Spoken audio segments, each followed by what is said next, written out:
That's cool, man. Directing anything is, I think, is like really impressive to me. I can barely direct myself. So, oh, can you just click record on it if that's all right? Oh, cool. No, it's fine. I'll chop it.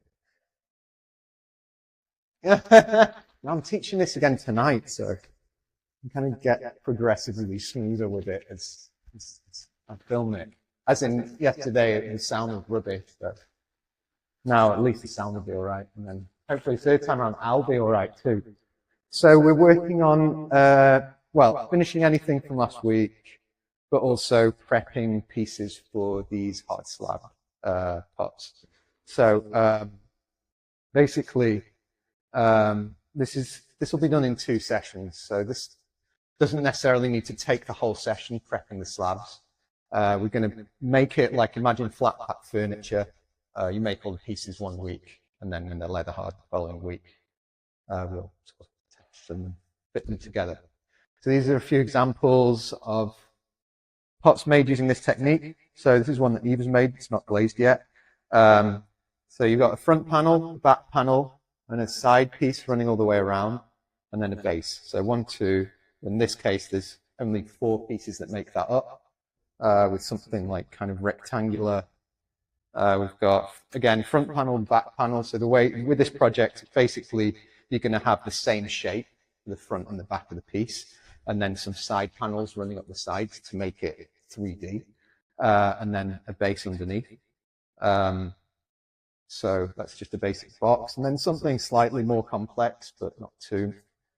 Oh, thanks, Ellie. Something, you know, kind of a little more complex, because we've got some kind of different angles going at the sides. This one would be done again, 1, 2, 3, 4, and 5. So what we do today is we make the flat panels front and back base, and then we're actually going to, if there's any curves and angle changes in your design, we're going to stand those up on their edge and shape them. Could you grab us that round piece? Yeah, just by the board, if that's all right. That's one that I made yesterday in class. It's going to be, I think I've got it because I drew it yesterday. So it's going to be like that kind of piece. So this is this. And yesterday, I got my side panels and I shaped them and stood them up around the edge of the front panel. So in the next session, they can hold their shape and we can kind of attach it all together. Okay, does that make sense so far? Yeah, sweet. Okay, so picked another one for today. They get bored easily, so I'm not going to show the same shape every time. So what I've done with this one is I've just cut, kind of drawn on a piece of paper and cut myself a template for the front and back, kind of similar to how I did this one. You know, if you're doing something like a more simple shape like that, or like this, you can always kind of cut one slab out around the shape, like this rectangle, and then just kind of double it up to make the back panel. Let's go with this one. So first, making a slab. I'm going to take this plate. We'll use it straight out of the bag because it's a little bit firmer. It'll just be easier to handle. And it'll just dry a bit quicker for going leather hard. We are going to leave them out at the end of the session. So I kind of shape it into roughly the shape of the panel that I want. In this case, it's quite tall. Shaping it with my hands. And then using the heel of my hand, I'm going to spread this out. Instead of pressing straight down, I like to kind of use the heel of my hand and push the clay out to the edges. Much easier than trying to just squash it flat, or than jumping in with the rolling pin too soon. And that reminds me I'm missing some guide sticks for this. Would you mind grabbing us a couple, Neely? Okay, so it's looking like close to what I need already. Thank you. Thanks. If you're making something with a big front and back face, it's worth, if you don't want them to warp when they dry, it's worth using the thicker guide sticks. because this will make the clay dry a bit slower, and it will mean that it's not going to kind of warp when it dries. It'll dry more evenly. So it's drying really that causes clay to warp. So you can kind of see on this one, it's kind of bending inwards a little bit, and that's because the edges have dried first and kind of shrunk and curled a bit. If you're doing something like this, you can get away with doing slightly thinner slabs because there aren't like big flat areas to dry. So I'm just going to go with these guide sticks. So I need it to go a little bit wider.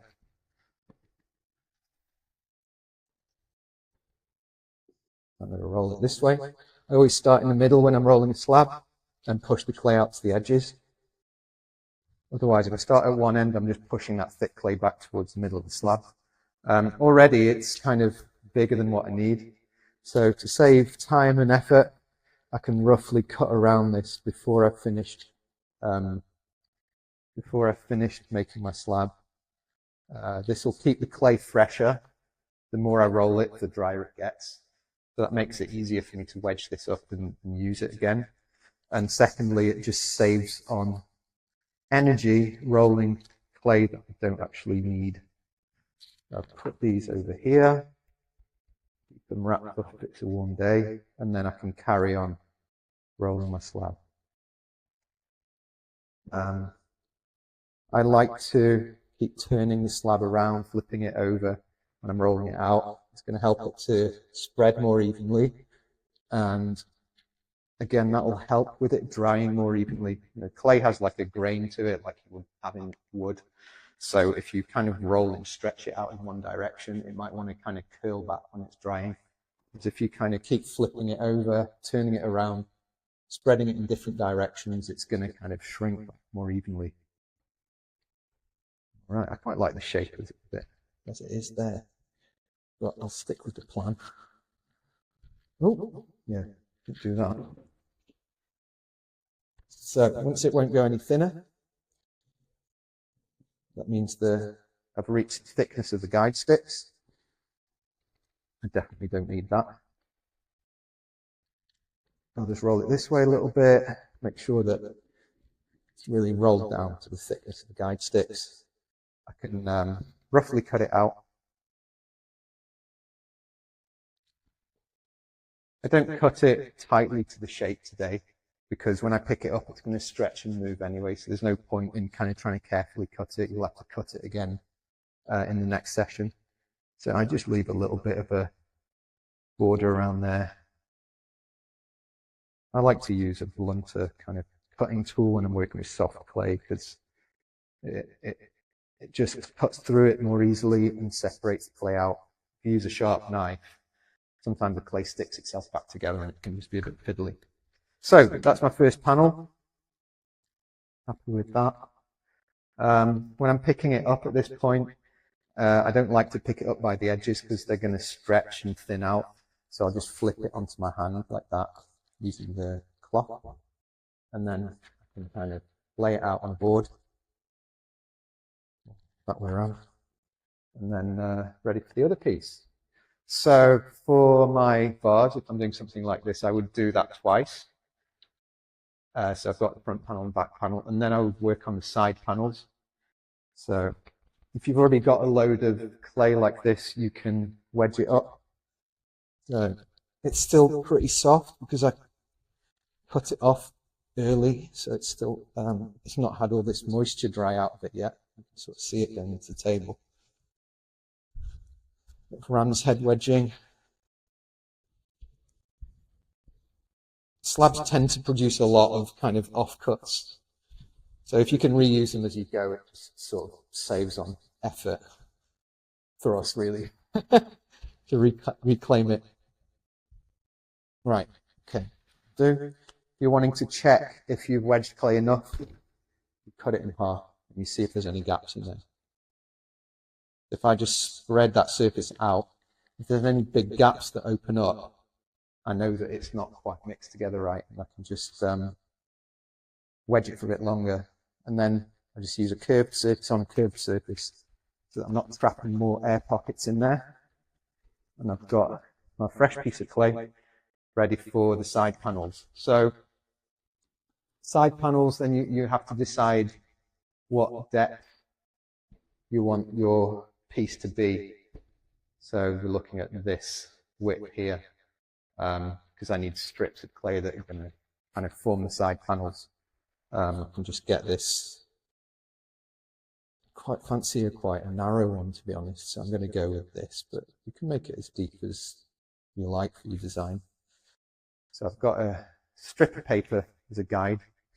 What I'm going to do next is make a long coil of clay, just like before, kind of shape it into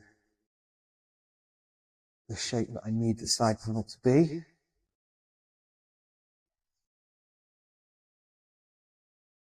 You don't need to do it in one piece as well, like you noticed on here. I've not got one piece of clay going all around it. I've just made sure that I've curved a piece here and a piece here, and then I can kind of splice them together when I'm assembling next week. So if it's like a really long all the way around piece, sometimes it's more effort than it's worth to try and make a really long strip of clay for it. Okay, so that's one side piece. So again, just using the heel of my hand to sort of spread it out. Then I've got my guide sticks. I just make sure the piece isn't longer than my rolling pin because I want it to hit the two sticks on each side. And then start in the middle, just spreading that clay out. Probably already got more clay than I need. Yeah. So I'm going to cut that. Now if I'm curving the side panels today, I will need to cut them more accurately because they're not going to be easy to cut because they're not going to be flat next week. Whereas the front and back panel, I can cut it accurately next week. Right. So I'll just finish rolling that.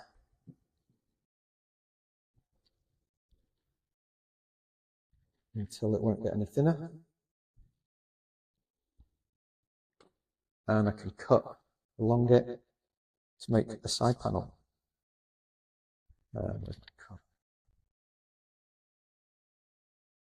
One. I'll cut the other side. You can use this wood as a ruler as well if you need to. It's also worth saving these pieces, like put your name on them and leave them on the shelf or take them with you, so that you can, especially the front and back panels, because you'll need those next week to, cut it accurately. So if you're like me and forgetful, put your name on it and leave it on the shelf. And if you're kind of organized and all that, all those weird qualities that are elusive to me, you can take it home and bring it back. So, right.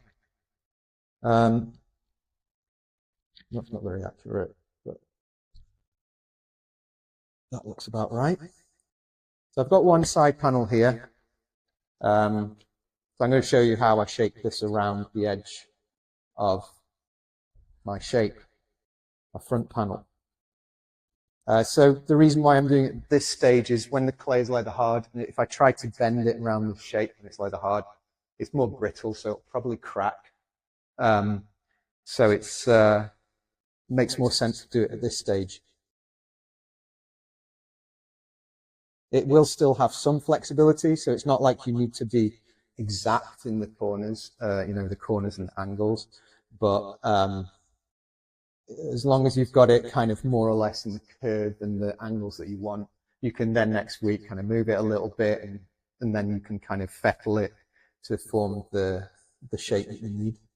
So I'm just lining this up. There's a fold here. A little tip for when you're doing corners: if you find a block of wood that's got right angles in it, like that, you can kind of put that in the corner, and it's going to give you all the angles you need to kind of line that up.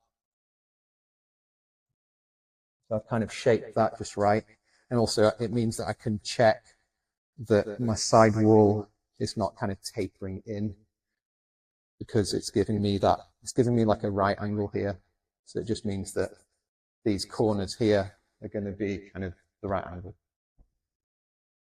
Right. So I just line this up, I'm standing it on its end.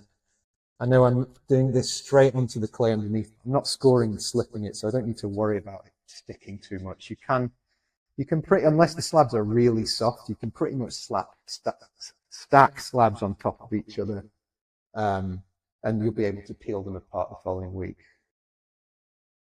Right, again, this is where this corner is, so I can kind of use the corner of the block of wood to define the corner on my side panel, and then cut off my excess. I'll just use this because I can't see the knife. Okay.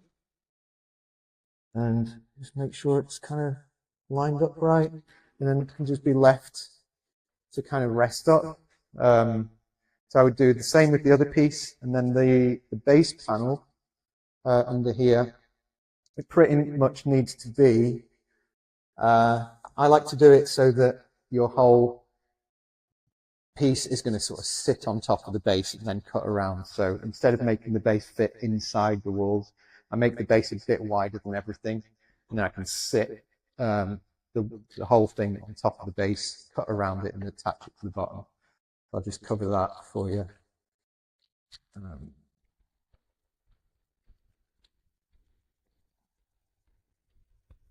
If you wanted to put texture into the surface of the pot like this, it's best to do it at this soft stage before you cut it out. And also, if you're doing kind of significant kind of bold stamp texture, I'd recommend using thicker guide sticks.